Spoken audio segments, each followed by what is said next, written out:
and zoom it. Can I zoom? I put on my glasses.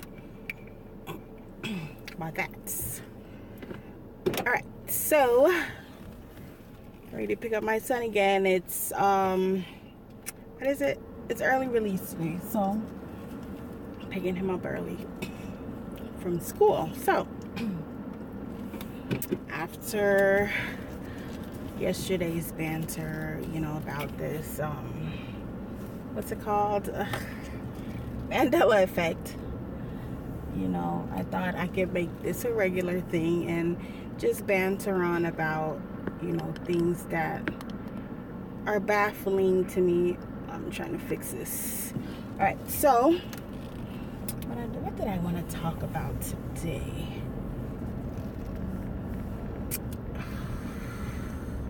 Maybe flat earth.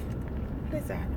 Maybe this flat earth theory. They you know, everybody's getting on bandwagon about flat earth and, you know, all that good stuff, and this camera is driving me crazy, and I thought I'll put my 2 cents in. So, flat earth, you know, at first when anyone would say anything about flat earth, I would think they were, oh God, this camera's driving me nuts. I thought they were crazy because, like, let me try to flip it. Nope. So I would think they were nuts because, you know, you've been conditioned to believe that, you know, the earth is round and globular, you know, but more and more every day, all this evidence they're coming up with, you're like, all right, well, maybe there's something to this flat earth shit. So, you know, it brings up thoughts that I've had in the past, and, you know, unanswered questions like if the planets or moons and whatnot were actually globular, then why when they're talking about the moon, they always say the dark side of the moon? When you think about it, there isn't supposed to be a dark side, because if it's revolving and if the sun is hitting each side, then one side should not be labeled as the dark side of the moon. That makes you think, well, maybe there is really only one side and the other side is just dark all the time. That would lead you to think, okay, well, maybe it's flat, and maybe that flat side where there is life or there is substance and there is something, that's a side that we see all the time. That would mean that it isn't actually revolving, it's not actually turning, it's just a stationary thing. And then the other side is what the scientists refer to as the dark side, because we never actually see that side of the moon. And if that is true, then that's what it is with the earth and the other planets too. So now I'm starting to believe that, you know, the earth is flat. They say it's like a CD. The CD is flat, but it's round. It's round and it's flat, and there's only one side. And what the circular or the globular picture that we're seeing is the atmosphere surrounding the flatness that is round. So which is, you know, the clouds and whatever is up there. So the flat surface and then the clouds and all the atmospheric everything that's going on is revolving around this flat surface. So that's why when we're standing still, we're seeing the clouds go by in this, you know, revolving motion, but we're not feeling the earth move. You know, there's no movement in the earth. It's just the atmosphere, you know, revolving.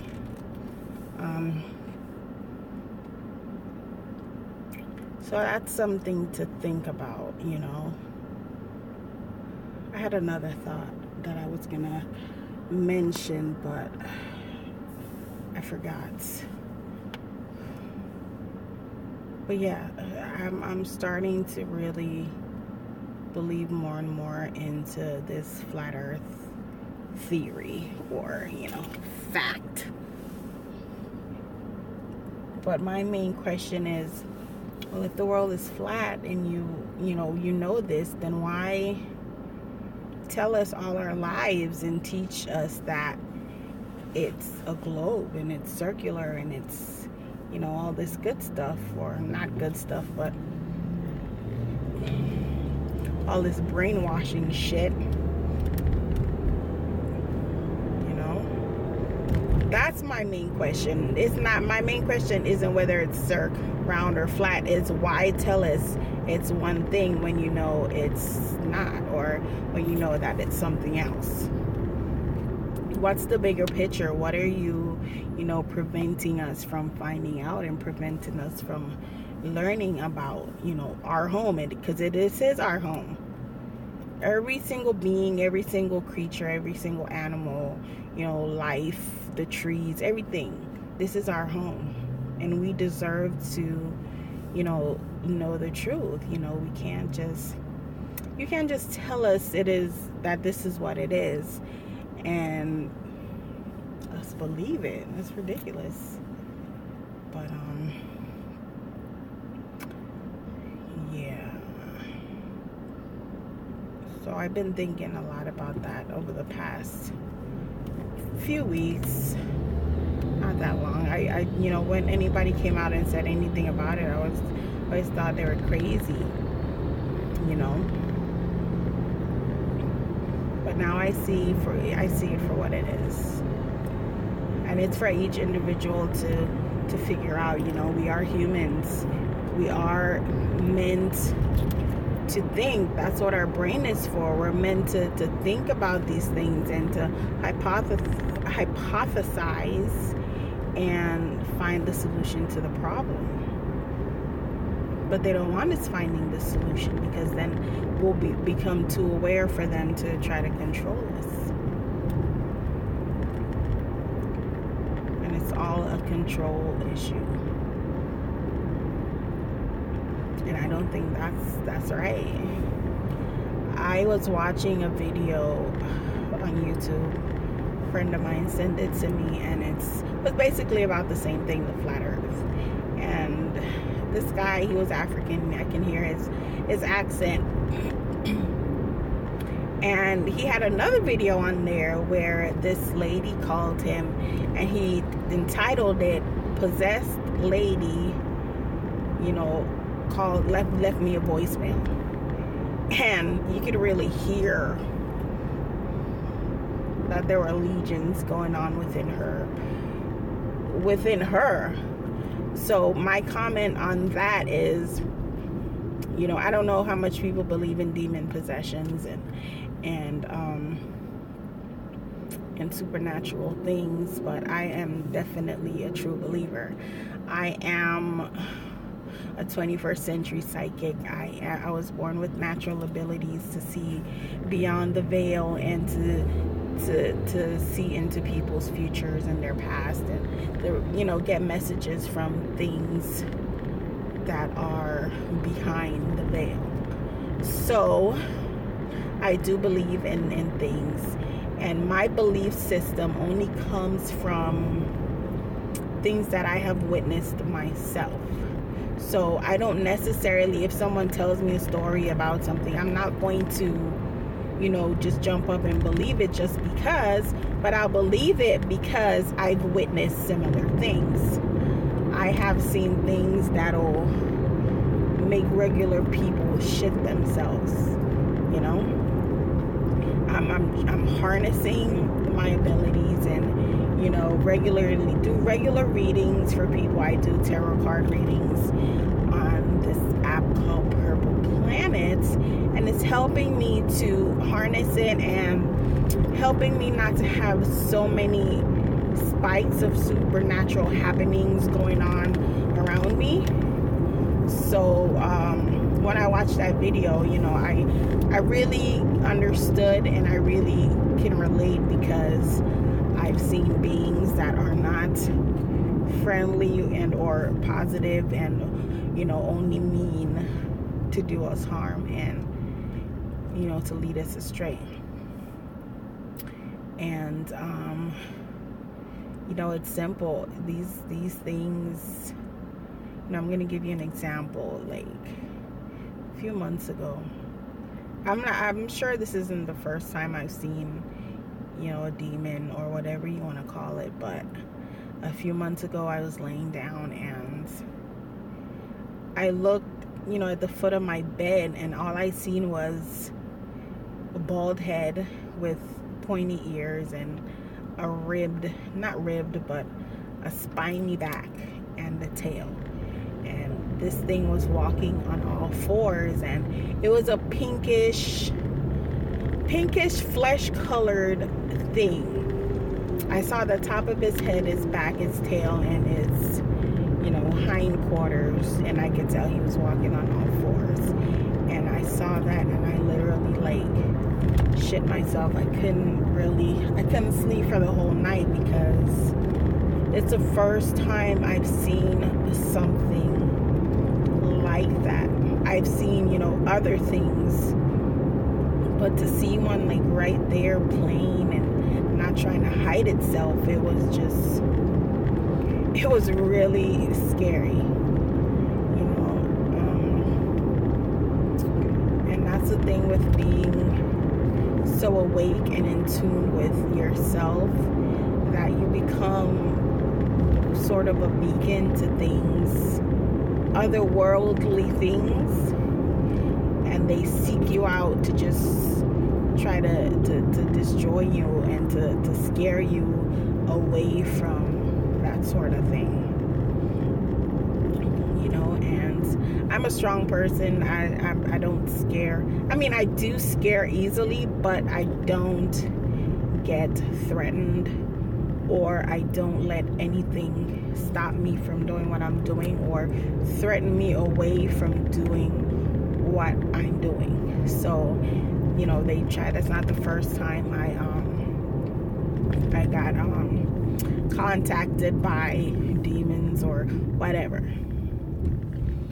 I have one time, and you know, that was very significant for me, was, you know, really early on my journey into the supernatural, and it's about 2 years ago, and I remember I had a nightmare that night.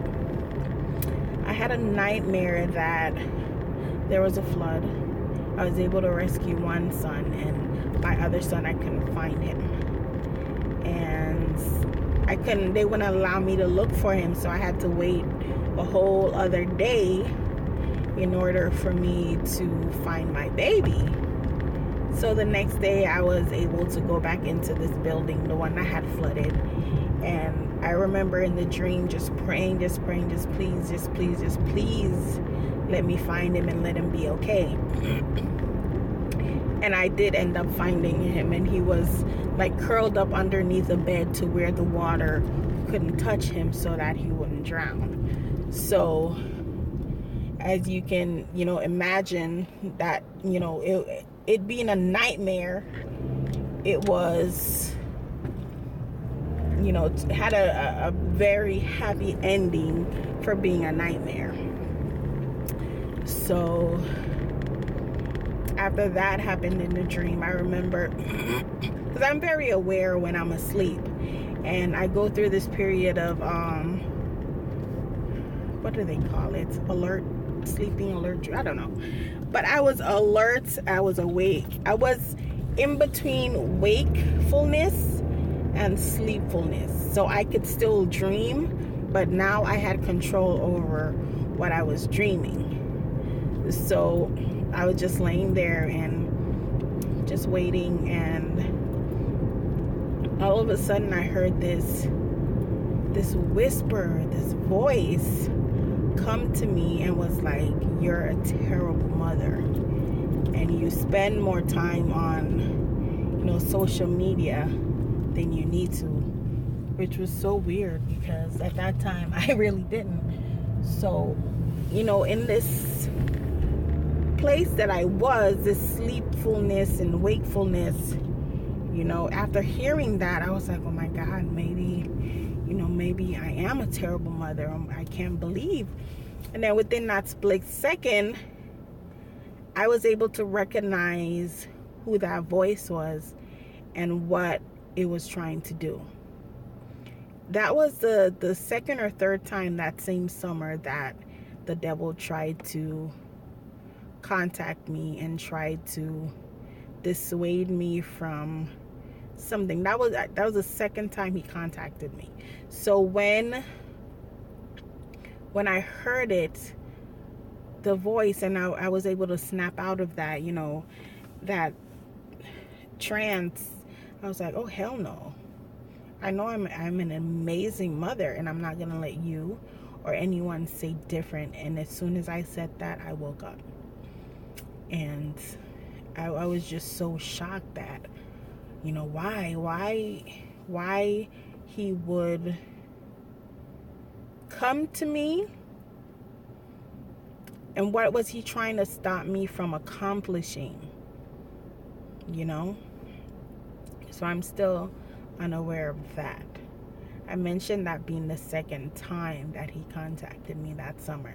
The first time was probably like a week before.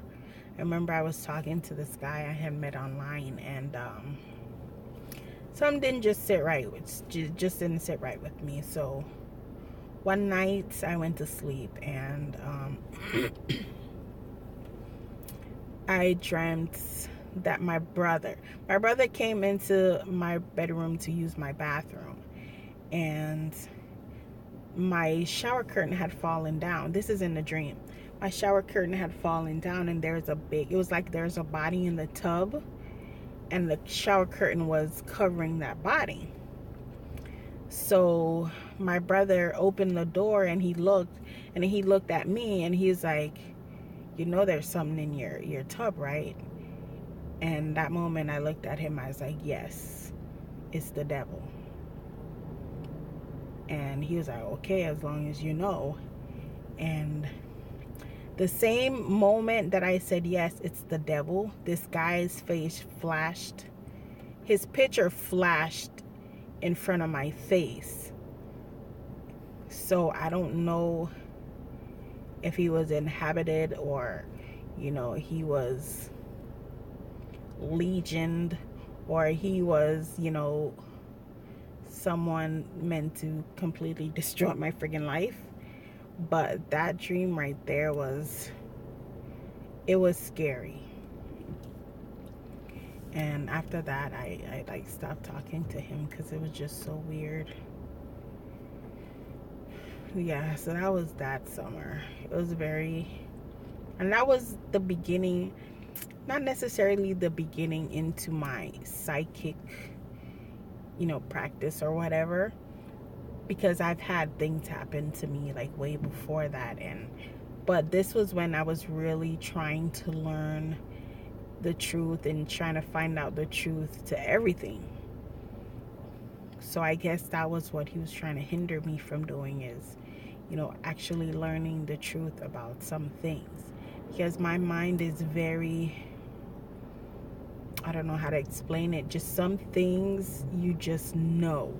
And some things I just know, even though I have not witnessed, or even though I haven't witnessed or, had any kind of experience with some things I just know to be true. And, that's just it.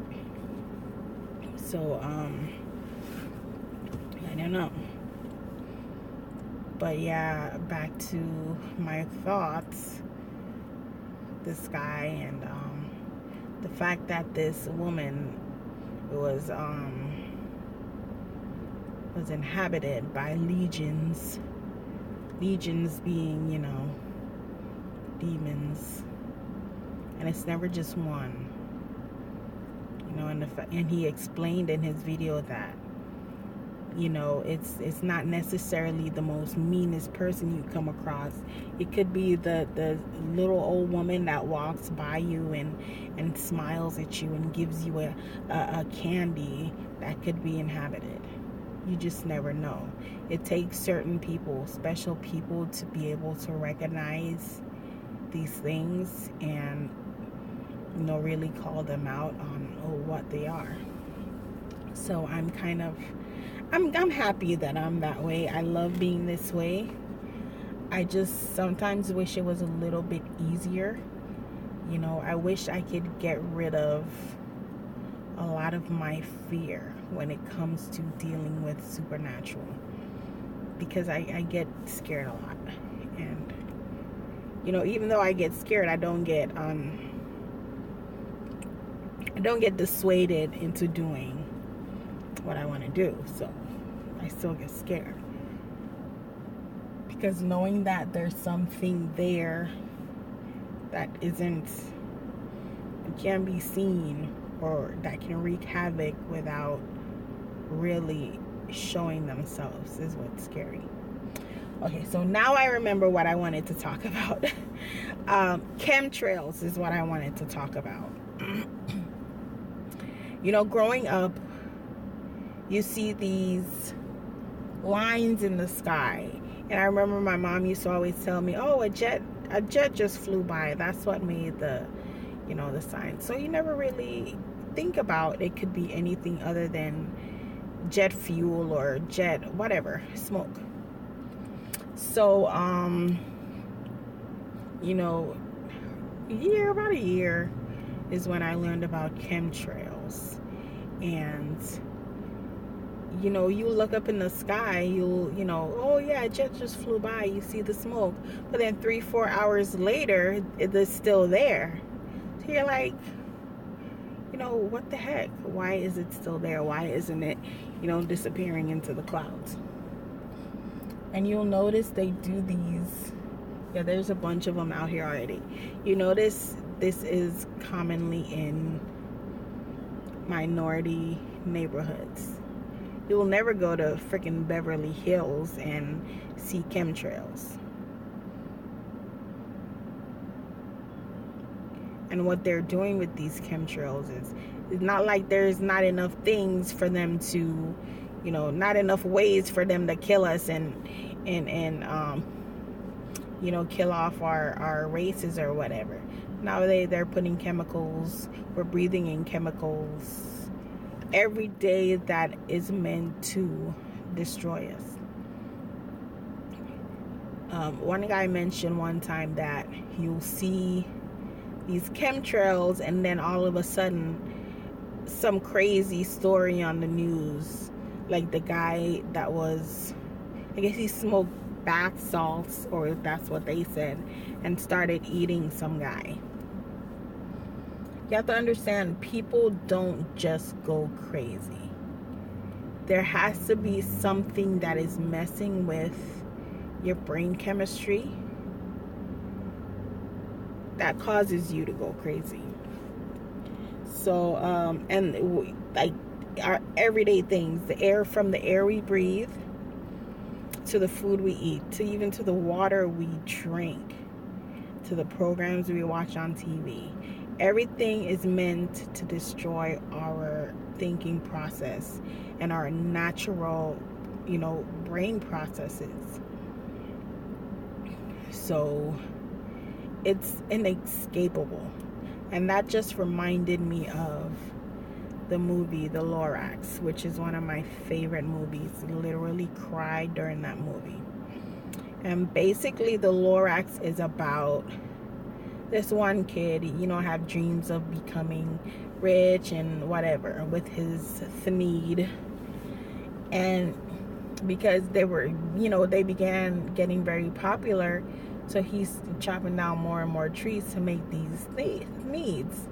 And it got to a point where he chopped down every single tree, on Earth, and there was no more clean air, and they ended up having to buy air. So thinking about chemtrails, that's where we're headed. Now we're gonna have to freaking buy air. You see old people walking around with oxygen tanks, and that is our future. All these children movies, all these sci-fi movies, this is all a prediction. You know, look at WALL-E.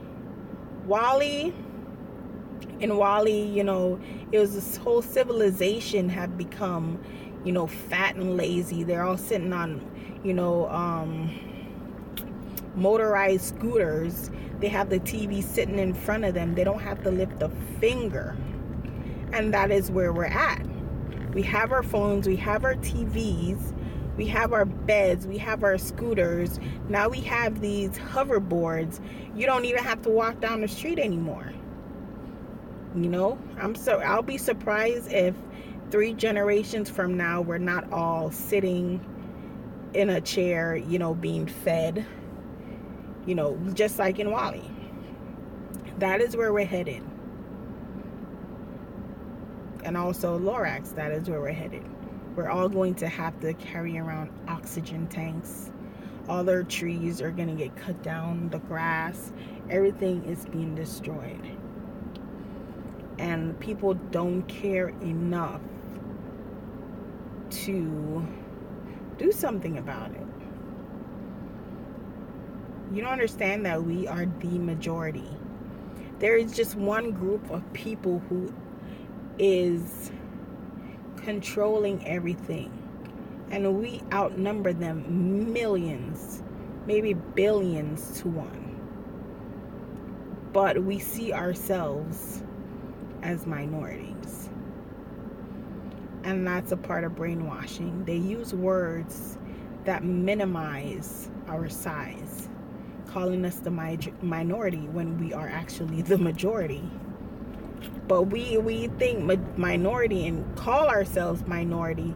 So, of course, our brain hears minority and all of a sudden we are minimized. And that's the plan. To destroy us one person at a time. To destroy our minds. To destroy our thought processes. And to make us literal slaves to everything.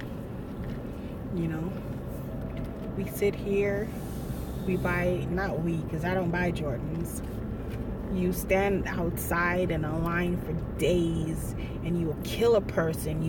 You'll take someone's life for a pair of shoes that was released 10 years ago and now being re-released. And that I don't get. How can you just senselessly take someone's life for an inanimate object? You know, it's just so stupid to me. So this person's life means nothing to you. It means less to you than something that costs probably 50 cents to make. Probably $1.50. Let's give them that to make. This person could have been, you know, doing something great for this world. He could have been the one person that's going to change the world. But no, Jordans is more important. And we have gotten to a place where we have this elitist attitude towards everyone and everything. Just because we have something makes us better than the next person. That's why I don't deal with, you know, not that I don't deal with, but I'm not into the fads and, you know, iPhone releases and Jordans and all that shit that people use to make themselves feel superior. We just keep finding new ways to separate ourselves. We could be the same color, but because you have an iPhone, you're better than me. Or because you have on a pair of Jordans, you think you're better. Or because you have Michael Kors, you know, purse, you think you're better. Which, in fact, Michael Kors says you bring down the value of his brand, but yet you're walking around sporting a Michael Kors bag. Michael Jordan's talked down on, people of our race, and yet you're running to go buy his shoes.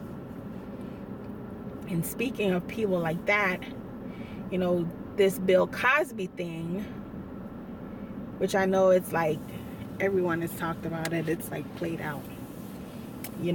When it first happened, I was, I was like, he didn't do that. I don't believe he did that. These women are just bullshitting and they want money. But finding out what he used to say about, black people and our race and our children, I really don't give a shit anymore. I hope they hang his ass. One thing that really stood out to me was something he said. He said to, I guess, a group of, he didn't really say it to them, but he was on TV and it was directed at us. And he said, your trash gets out of school at 2:30. Meaning that our children are trash. And that right there, that was the end of my support for that old fart. I really do. I hope they hang his ass, and I hope they destroy him. I hope they literally destroy his name, destroy his character, destroy his mind, just destroy him to where he just do nothing but curls up and die. I have no sympathy for him, and I hope that he gets what's coming to him, because he's a giant piece of shit. That being said, I've rambled on about a lot of things, and this is a very long video. I didn't mean for it to be this long, but waiting for my son and driving here, and there's a lot of thoughts that pop up in your head and you just want to get it out, and this is a good way for me to get things off my mind and be able to release some of my thoughts. So I hope you don't get bored. Thank you.